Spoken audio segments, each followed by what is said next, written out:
40 வயசு 45 வயசுக்குள்ள நிறைய பேருக்கு மாரடைப்பு வருது. பீட்ரூட் ஜூஸ் வந்து கொஞ்சம் இஞ்சி, பாதி லெமன், கேரட், ஒரு பாதி பீட்ரூட். சர்க்கரை நோயாளிகள் இருந்தா பாதி பீட்ரூட், பெரியவங்களா இருந்தா ஒரு முழு பீட்ரூட் போட்டுக்கலாம். பீட்ரூட் அண்ட் கொஞ்சம் சுகர் போட்டு ஒண்ணா அடிக்கணும். அதுல இஞ்சி, அந்த லெமன் அண்ட் இது எல்லாமே விட்டமின் சி நிறைய இருக்கு. பீட்ரூட்லயும் விட்டமின் சி நிறைய இருக்கு.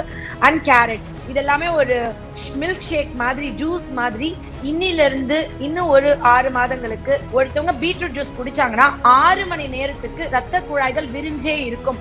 சோ நீங்க வந்துட்டு அதை வந்து டெய்லி எடுத்துக்கலாம். டெய்லி எடுத்துக்கலாம்னா எவ்வளவு எடுத்துக்கலாம்? டெய்லி 250 ml எடுத்துக்கலாம். கடலையோ பீட்ரூட்டோ எடுத்துக்கிட்டோம்னா டெய்லி காலையில எழுந்திரிச்சோன்னே வெறும் வயிற்றுல கேரட் பீட்ரூட் ஜூஸ், அதுல வந்து கொஞ்சம் லெமன் அண்ட் கொத்தமல்லி போட்டு எடுக்கிறோம்னா, நான் வந்து எனக்கு 6 மணி நேரத்துக்கு பிபி ஷூட் அப் ஆகாது. ஒரு சண்டையோ ஒரு பிரச்சனையோ ஒரு எமோஷனல் சிச்சுவேஷன் போனா எனக்கு ஆகாது. ஃபர்ஸ்ட் நான் பயப்பட வேணாம். கொலஸ்ட்ரால் கம்மி ஆகும். லோ பிபி இருக்கவங்க தான் பீட்ரூட் ஜூஸ் குடிக்கும்போது கொஞ்சம் ஜாக்கிரதையா குடிக்கணும். நீங்க வந்து டைரக்டா பீட்ரூட் ஜூஸ் குடிக்காம ஆப்பிள் பீட்ரூட் ஏபிசியா நீங்க மிக்ஸ் பண்ணி குடிச்சுக்கலாம். அதுவும் வந்து பாதி பீட்ரூட் தான் ஒரு நாளைக்கு எடுத்துக்கணும். நீங்க டிராவா 250 ml எடுக்க முடியாது.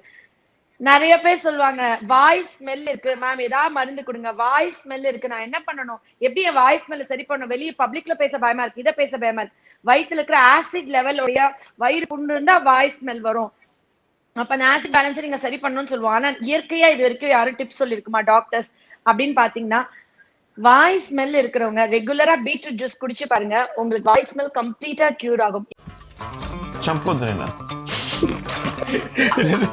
சம்பொத்துனேனா சாப்பிடாதீங்க.